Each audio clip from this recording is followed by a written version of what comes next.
And we're talking about those great individuals who gave their life basically for the purpose of this religion, for the matter that the name of the Prophet should stay there forever, and that is there because of that huge sacrifice. We'll talk about that in detail.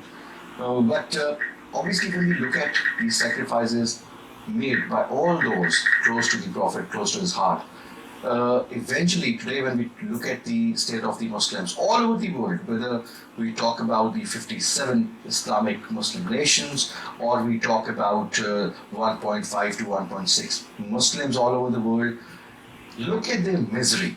You start off from Morocco all the way to the eastern side of the northeast Africa.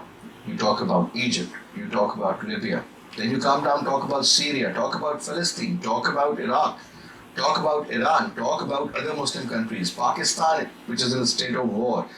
And look at what is going on in Kashmir. Forget about the other prevailing stories regarding the Rohingya Muslims and all. Detention camps and whatever is going on, it seems that the Muslim cleansing is on. Forget about Kashmir or forget about the Palestinian area where the Israeli forces are occupying the land on almost daily basis. Nobody can do anything. The downfall of the Muslims, because when we talk about the religion, we talk about the true ingredient of that very peaceful religion, we are pretty far away from that. What are the reasons and where are we heading as a community, as a nation, as an ummah? This is going to be our today's discussion. We have with us to talk about it. On my right is Lieutenant General retired Raza Mohammad Khan Saab. Needs no introduction. He's a senior political commentator. Raza Saab is also a writer and author. Thank you very much, sir. And we have with us Imran Sandhu Saab. Needs no introduction. He's a senior religious scholar. So thank you very much. And we have with us Imran Jan Saab. Again, needs no introduction. He's a senior journalist. Thank you very much, Jan Saab.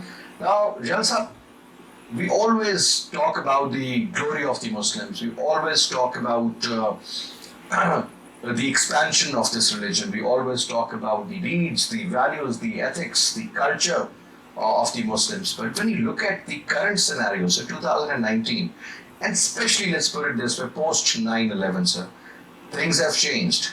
The perception of the Muslims, it has changed. And the issues of the Muslims are never looked after. They are being killed, they are being eliminated in a way. Genocide is going on in two major areas, sir.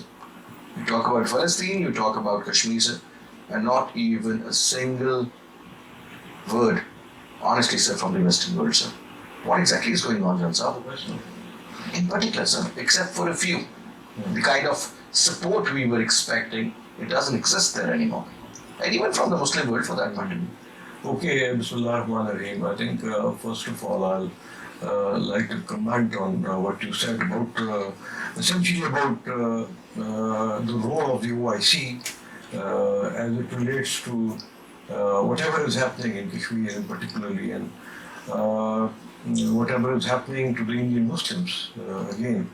So you saw that while all these human rights violations were going on in Kashmir and the rest of India, the Indian Prime Minister was being honored, in some of the Middle Eastern countries. Saudi Arabia earlier, sir, the UAE, and where? So,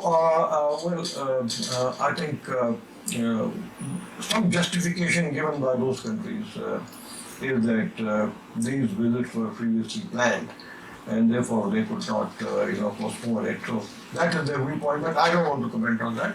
I'd like to, be happy over the recent visits of the Saudi and the UAE foreign ministers to Pakistan and the decisions made thereafter. The OIC resolution, which has come only last week, which is very categorical in its statement, and it is said that Kashmir is still an international dispute. The final solution is going to come based on the United Nations Security Resolution.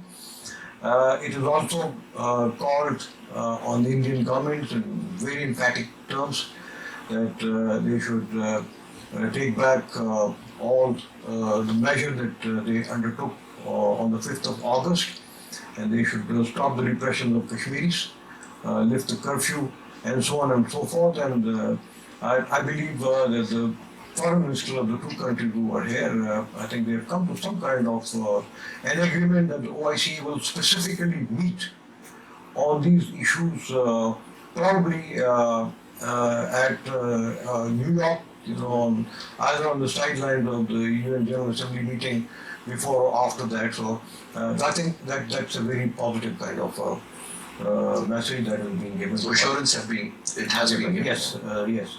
Although one would have wanted, some kind of an OIC summit on the current situation, because it warranted that, and a special summit in Islamabad, probably it could follow, if there is a need and things do not improve in Kashmir and the rest of the India. When it comes to the response of the rest of the world, I think there is, I would say, a mixed response, but it is certainly better than what it was prior to 5 August.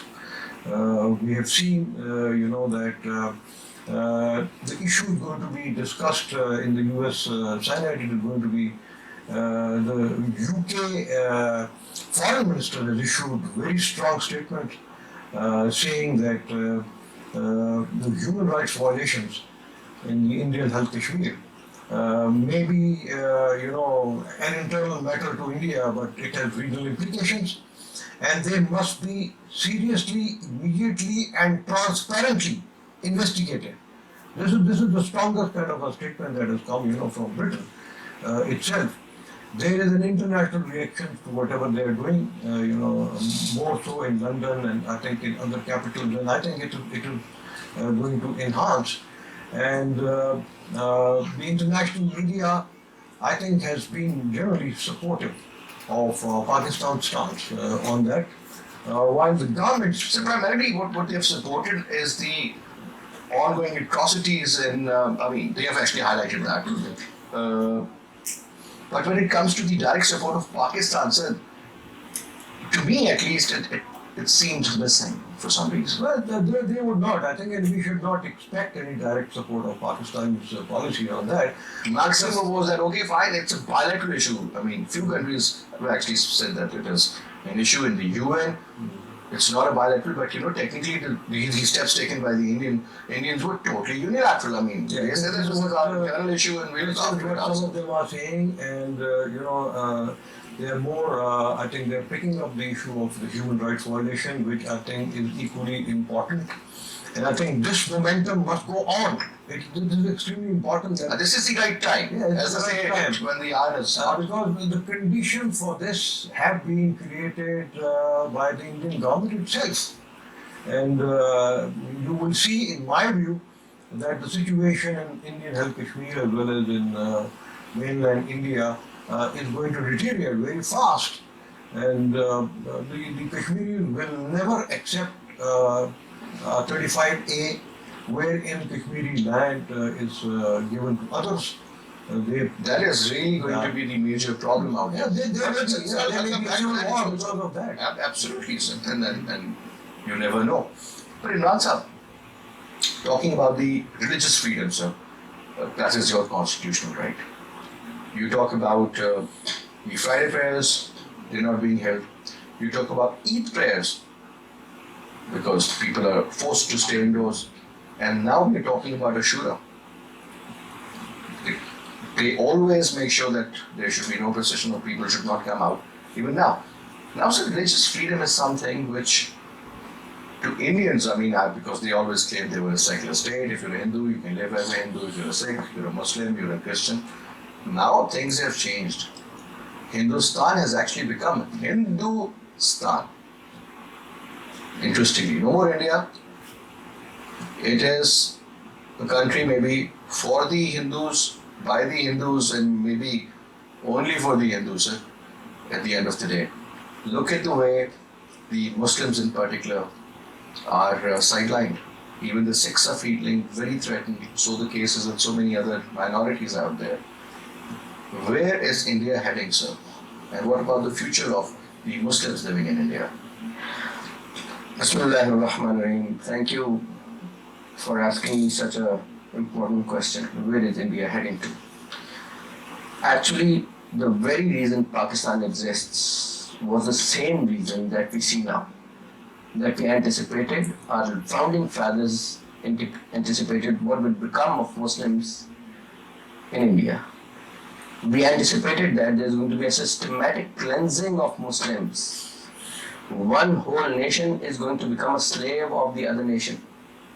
And when you talk about slavery, when the principle of slavery is implemented, then you cannot even think about religious freedom.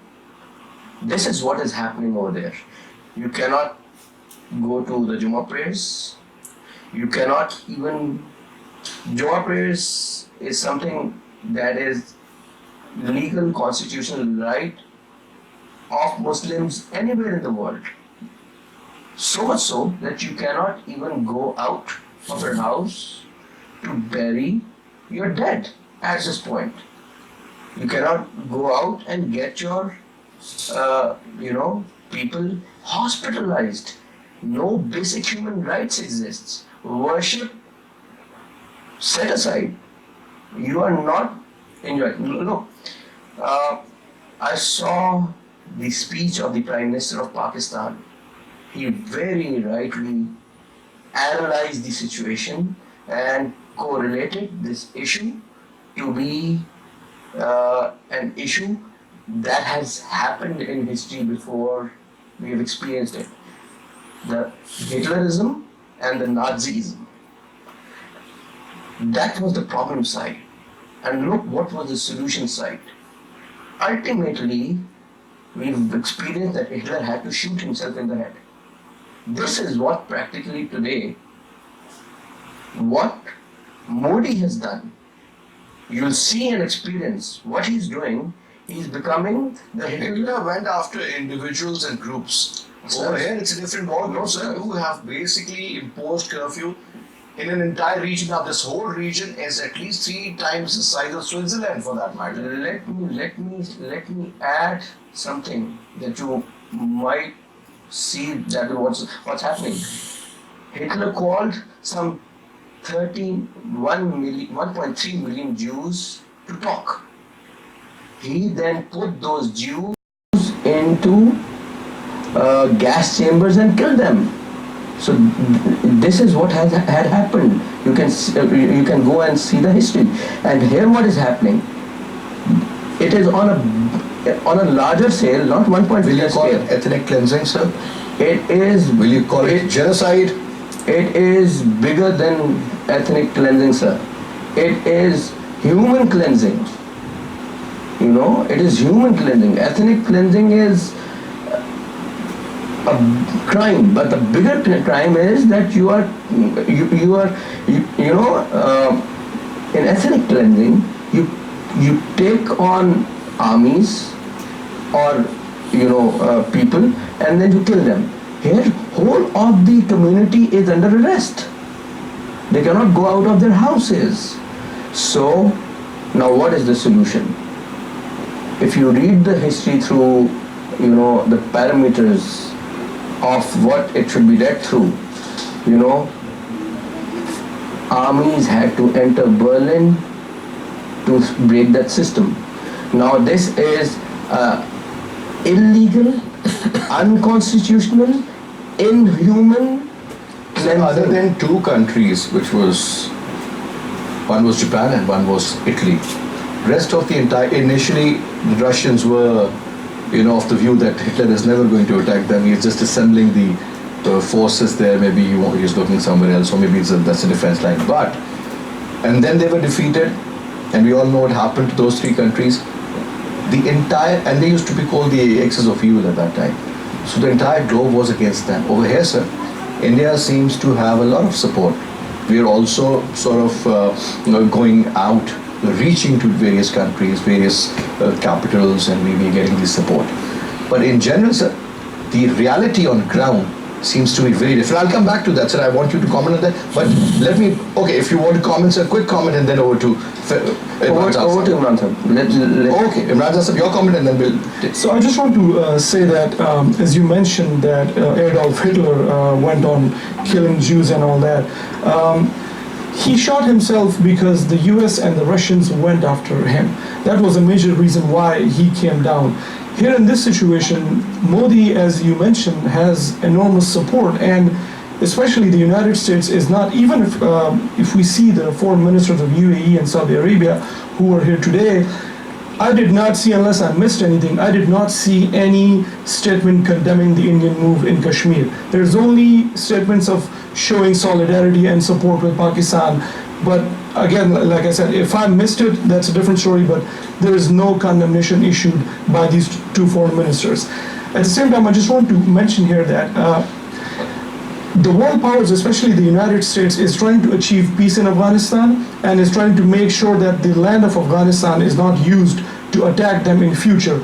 But at the same time, they are not paying attention to what is happening in Kashmir, which could prove to be the next Afghanistan similarly for them. Because remember, Al-Qaeda was angry at the United States. One of the main reasons was because of the US support for the Israelis and the annexation that the Israelis even to this day continues to do. That generated a lot of anger in the minds of the youth inside the Middle East. So now what we see here in Kashmir is that the Indian leader is annexing land after land and is indulged in brutal atrocities. As you mentioned, people cannot even leave their houses, cannot even get access to medical supplies and all, cannot even take their dead people outside and bury them. So what is happening here is that it's very similar to the anger generated in the Middle East, and this looking the other way by the United States to what is happening in Kashmir, ignoring all that, will eventually lead to an argument inside the minds of the very young people in Kashmir and elsewhere in the Muslim region, is that the United States is probably providing a tacit support to the Indian regime. India can become the other Israel of this region. Don't you think it has already become? It has become, but it will take some time. And so while the United States is trying to make sure that Afghanistan is not that cesspool which will create more terrorists, it is ignoring that Kashmir could prove to be much more dangerous than Afghanistan. And it will not be a distant day in future when someone from, God forbid, someone from this region might, be angry enough to blow himself up, and, God forbid, we may have another USS Cole in Yemen, or maybe another 9/11. You just never know. These things happen, and then the United States always asks the question, why do they hate us? Well, precisely for this reason, that you ignore the anger that, by the way, you are indirectly generating with your Basically, what they see is the reaction, and they talk about the reaction, but when how they are provoked, I mean, they don't talk about that also. One important area, sir, and that is about, since we talk about India, it's a multi-ethnic, multicultural, multilingual society and all. Do you think now, whatever Modi is up to, that's his ball game, that's his approach, that's his mindset, RSS or Hindutva, whatever you may call it. But in the longer run, India is a very fragile country. And what he has done is he's actually, given a lot of impetus to the thinking process of people, whether in Khalistan or in Kashmir or in Assam, Bihar and Nagaland, or even down south. What do you think? Well, his policies definitely can prove to be very dangerous to his own country at the same time, because remember, there is ISIS in Afghanistan, and their long-term goal, the resurrection of caliphate that they want, includes the region, the northern Indian region in the Khorasan province that they want to achieve one day. And so ignoring the anger that will be generated because of the, as I mentioned, because of the atrocities of India in Kashmir, it will make the entire recruitment process for ISIS alone very easy. Forget about Al-Qaeda, which is also active in the region. Forget about the Taliban, they're mostly, their DNA. They'll have more reasons to go there. Yes. So ISIS is going to recruit a lot of disgruntled young men, even from India, because of the actions. Because remember, you have a lot of Kashmiris, I mean, they are there. They are there, and the method of ISIS is to recruit people online which are in those countries. They don't have to cross the border or use a fake passport or obtain a visa or something. They're right there, let's say, in India, and ISIS recruits them online, and there are many Muslims in India who hate the policies of Prime Minister Modi. There are many Sikhs who are also angry. Maybe ISIS will not recruit those people, but remember, ISIS's methods are not very difficult. They don't like Al Qaeda. They do not recruit people, train them in a So there is a different very way. high probability that they can actually penetrate in that area and start operating. Now, Jalsab, same point to you, because I'm sure you must have also spoken about it on numerous occasions, sir, that Indians, whatever they have done so far, they have ignited the fire themselves. Now, sir, looking at Kashmir and this particular part, when you talk about the IOK, this entire belt is a Muslim majority belt, and the presence of ISIS, or for that matter, you call them Daesh, or you call them Taliban, or you may call them by any other name for that matter, sir. There is a very high probability that this shift, because earlier we were reading about the drafting of the agreement, then we thought that that draft is not acceptable to some very important people out there. So that issue isn't stalled, but it's there. But sir, let's suppose peace come. Peace means that's comparatively better situation start to prevail in Afghanistan. So do you think there's a probability that all these non-state actors could move towards this size? On one side, they claim to make it Khorasan region. Indians, they want to make it the Akhand Bharat. So a lot of areas are overlapping also, sir. Do you think this could lead to some sort of a situation like that, sir? Well, this is a hypothesis, I think, on which the Indians are always already working. Mr. Subramanian Swamy, only I think about 10 days back, he was addressing, some US people who are linked with the think tanks, and he said that for them to accept that the Taliban would ever come to power is totally unacceptable. And he also said that in the bargain, if India is given the role of policing Afghanistan, India should accept it, and a number of things like that. But I think that there is time for that, I'd like to actually discuss what Pakistan can do about it. Yes, whatever is happening in India, we all are aware of it, and we've been talking about it now since 5th of August. We also are aware of the response of the international media and also others. But I want to talk about our policy on Kashmir, because eventually that is going to decide whether something is going to change in the future or not. So on that, I'll just first say that the present policy of providing political, diplomatic and moral support to the Kashmir issue, there's nothing wrong in this policy. It's okay. That has been there for quite some time, sir, but So let me talk about it. haven't been fruitful so far. Yeah, so this is what I want to say. So what is the reason for that? The reason for that is very clearly that this policy has not been adequately resourced or budgeted in the last, let's say, 70 years or so. In the past, for this very reason, there were non-state actors who were looking after, some aspects, and they were actually receiving donations from private people and all that, which was, I think, stopped by the government of Pakistan, under a lot of pressures. Chanda for Kashmir. Yeah, so it was stopped. But we did not know where that money was actually going. So that was actually not right for our national security. It wasn't even accounted for, you're right. So there was the problem. But that does not mean that now, if that has ended, then I think this policy needs to be funded and supported for these very purposes, as stated in the policy, to provide political, diplomatic and moral support to the people of Kashmir. How are those people going to be, how is their narrative going to be explained to the world? Because everything takes money.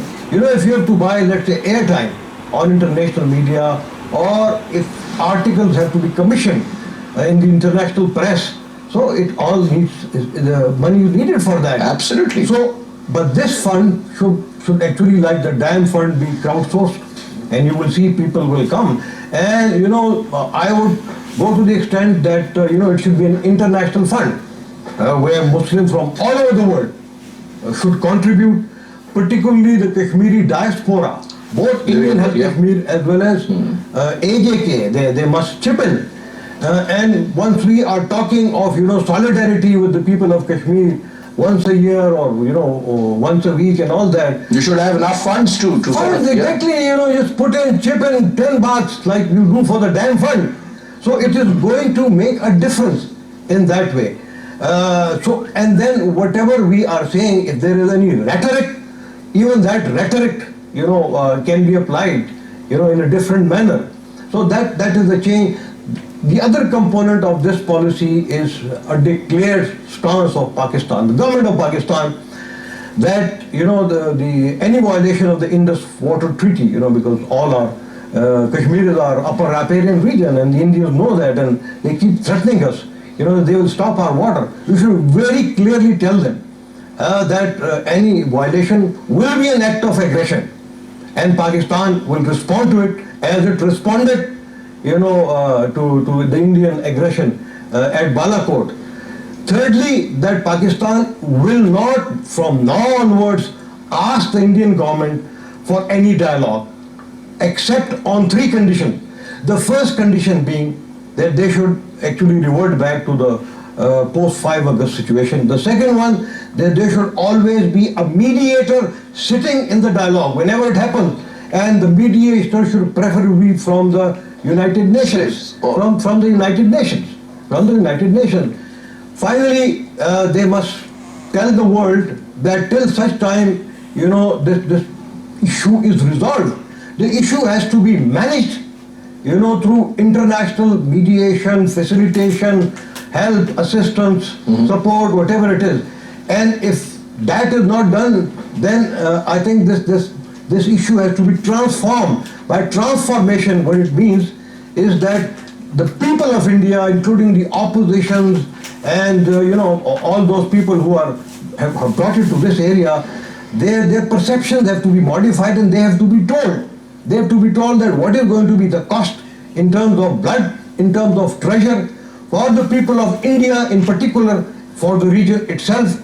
And finally, it must include the issue of the impact of our Kashmir policy and whatever is happening there in Kashmir on the peace process in Afghanistan, and the risk of a nuclear exchange between India and Pakistan, which will not be limited. The impact will not be limited. That's what exactly the Prime Minister said. It's up to India, and it's up to the entire world to intervene now, because if you're late, then there's no point. Now, Imran Sahab, since we were talking about the 10th of Muharram, the importance of this day, the sacrifices which we have made, obviously, sir, religion is something very interesting when you read about it, when you learn from it, when you hear it from your elders. Now there's this general debate going on, so I really want to throw light on that, about this concept of Ghazwa Hind, for that matter, sir. A lot of Pakistani scholars are talking about it, they're doing programs on it, writing about it, and they believe that this is the time now that we should get prepared, because the time has come, and most likely this is the war we were waiting for. Do you think, sir, if that is the time the entire Muslim Ummah is prepared for that? Because I see divisions within their own ranks, fighting amongst each other. Look what is happening in Syria, what is happening in Yemen for that matter, what is happening in Afghanistan, Kashmir, Palestine. God knows better, but let me try to throw some light on some rules before I go about the details of those rules. First of all, world has seen that ideologies change strategies. Strategies don't change ideologies. So within this perspective, Don't you think, sir, 9/11 has changed the ideology? no, In this case, no. Ideologies would always change strategies. In other words, in more modern terms, strategies would report to ideologies. That is what happened in India now. That Muhammad Ali Jinnah, our Qaid, said that this is going to happen, he predicted, and that has happened today. Even people Muslims who supported to be part of Kashmir are now talking against. They are exactly talking what our Qaids used to talk. right? So that is why I say that ideologies would report. Now their strategies are changing. Even the strategies of Kashmiris are changing. So very important point, sir. And you'll start right from there, sir. I was just told to take a short break here. After the break, we'll return, and you can just start exactly from the same. Right. So if you allow me, we'll take a short break. Stay with us. مني وأنا من الحسين حسين مني وأنا من الحسين لا إله إلا حسين عطا إلى الحسين. G. Brands. So I was saying that ideologies would always define strategies. Strategies don't define ideologies, right? So now you talked about Ghazwa Hind. Just I don't know when it's going to happen, because Prophet ﷺ has said that it will happen. Definitely it has to go over there. It's a bashara. It's a something that has to happen. That has to start from this region, because Sindh was also known as Hind, right? If I'm not wrong. All of this area, sir. Sindh and Hind, they were two brothers. That is something historical. Let me come back to the point. I may forget what I have to say. So, but the message within those ahadith is this, that, a time would come that these ideologies have to come in front of each other. Making of Pakistan itself was based on an ideology, the two-nation theory. And after that, we have had 3 wars. Look at the history of Medina. When Prophet ﷺ declared Islam to be the religion sent by Allah subhanahu wa ta'ala, what happened? It divided that nation into 2 parts. Look at the day when he declares Islam, and look at the day when he comes back to Makkah. So what happened? The shirk, the bid'ah, when he passed away, our Prophet ﷺ, look at the historical perspective, what went out of that society.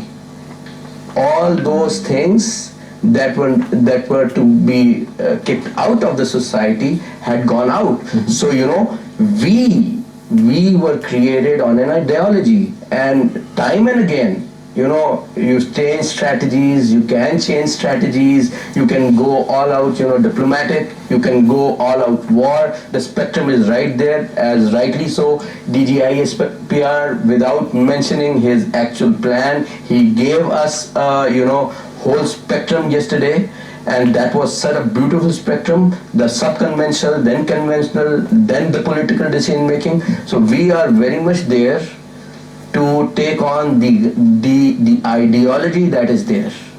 And Ghazwa Hind is all about, again, if we look at the ahadith, Ghazwa Hind is then again about the ideologies. It's not about the strategies. So God knows better when it has to happen. I'm not going to comment on it. If I comment on it as a scholar, I'm going to be doing a wrong thing. But what we need to understand is there are 2 ideologies. Either you are with us or you are against us. You remember that thing came out, either you are with us. Have you heard this? These words in the history. So now Richard Armitage, sir, if I'm not wrong. No, Bush. Bush. So now we Bush was the one who actually sent to many countries. You are with us or against us? He didn't, Every country has a decision. But that whole message was conveyed to Richard Armitage, that big fat guy. No. Well, anyway. So now we have to see our destiny, where our destiny lies. Our destiny lies in the freedom of Kashmiris. This is our destiny. Now we can tell the world, either be with us or be against us, but we are going to stand at every level with our Kashmiri brethren. We are not going to change our ideologies. We may change our strategies. We can agree upon changing our strategies. That those are changeable. Those are matter of preferences, keeping in view. But one thing more: we should not, again, Qaeda Muhammad Ali Jinnah said that it is a jugular vein. So we are not going to put a price tag on our sovereignty. All right. Over to you, Imran. Your take. So let's take this debate further. So the ideology argument that was mentioned here, of course, it's true for Pakistan, but I just want to say that I don't know if globally ideologies are the one driving nations' relations and nations' actions around the world. Interests have taken over, I guess. Interest is the main ideology, and I want to explain this. If we look at the Cold War, when the Soviet Union and the United States were at loggerheads with each other, many people say that was a war of ideology. I personally believe it was a war of economic interests. The United States wanted to go to other countries, take their resources, stop the nationalist tendencies that existed in those times, stop those nations. For example, Iran, Mohammad Mossadegh was removed because he wanted to nationalize the Iranian oil and give the benefits to its own people. So that is one example of what was driving the Cold War. It, in my view, wasn't ideologies, it was the economic interest. Now, what we see here, I mean, we talked about, that links up to what we talked about, the Muslim unity and how Muslim nations and Muslims around the world are not paying attention. We are the ones, actually, Muslims are the ones who are not paying attention to what is happening in Kashmir. So let me explain that. I remember, I mean, you can still see this on YouTube. Brzezinski, the US Secretary of State, or I guess Undersecretary of State at the time, he stood in Afghanistan and told the people there, his exact words were something along the lines of, you are free to go to your mosques, you are free to go to your places of worship, and you'll be able to live freely, and we will push back the godless communists back to their country. At the time, support for Islam, and even before that, if you go back to 50s and 60s and 70s, the United States supported the jihadist Islam to counter the Soviet communist influence around the world. Was the United States ideology at the time pro-Islam then? Absolutely not. That served their interest at the time. Absolutely. So they had all the support for the radical Islam. They are the ones who created that radical Islam. University of Nebraska published jihadist books in collaboration with the CIA and gave those books to people in Afghanistan, where the word alphabet K was for Kalashnikov and R was for Russian, and the sentence was, use a Kalashnikov and kill the Russian. That served their interest at the time. This is now serving their interest to look the other way if the Rohingya Muslims are getting killed, if the Kashmiris are getting killed, if the Palestinians are getting killed and displaced from their homes. As long as it is serving their interests, it is okay. Anything goes. And that has been the main ideology. So I don't know if globally ideologies work, globally interests work. There are no permanent allies, there are only permanent interests. It's almost a cliche now. So it is sad that Muslims are the ones not paying attention. The Muslim world is absolutely divided. We just talked about the UAE inviting Prime Minister Modi right after his annexation of Kashmir and gave him their highest civilian award. And that's why there was no condemnation issued in Pakistan, because that would go against, you give someone your highest award and then you turn around and criticize him, so that would make no sense if they would criticize. Secondly, again, this may go a little off the discussion, but we in this country always are told Jews are always our enemy and Jews can never be your friends. I am a Muslim and I have many Jewish and many Muslim and many Hindu friends. If you look around the world, almost all the scholars in the United States and other countries who speak in favor of Palestine and Kashmir are Jewish and Christian. I do not personally know of a Muslim scholar, of course there are many, but not that I know on a global stage, who talks about the rights of the Palestinian people. I mean, you have Noam Chomsky, that's Jewish. You have Norman Finkelstein. You have Glenn Greenwald, he's probably Christian. Jeremy Scahill. So many other people that I can name, investigative journalists and scholars, who are the ones talking about the rights of the Palestinians and the Kashmiris. So Muslim Ummah or Muslim unity is absolutely laughable at this time, in our times. So last 30 seconds, this Muslim Brotherhood concept, sir, does it still prevail, sir? Yes, absolutely it does. They do matter. In fact, the OIC is the only organization in the world, or the Muslim, it may not be perfect. Probably, if you look at the charter of the OIC, it is absolutely perfect, and it has been actually drawn from the United Nations Charter. The thing is that it is not being followed. Why is it not being followed? That's All a right. question which we need to consider. And maybe there is a special meeting of the OIC on this. That why are they not following their own charter? Well, sir, a lot has been said, a lot has been written. But anyway, thank you very much, sir, for your participation. Imran, it was a pleasure. Imran, it was always it's great to have you here, sir. It's always a pleasure. And that's all we have for this. I'll see you, inshallah, tomorrow. Till then, you take good care of yourself. Khuda Hafiz.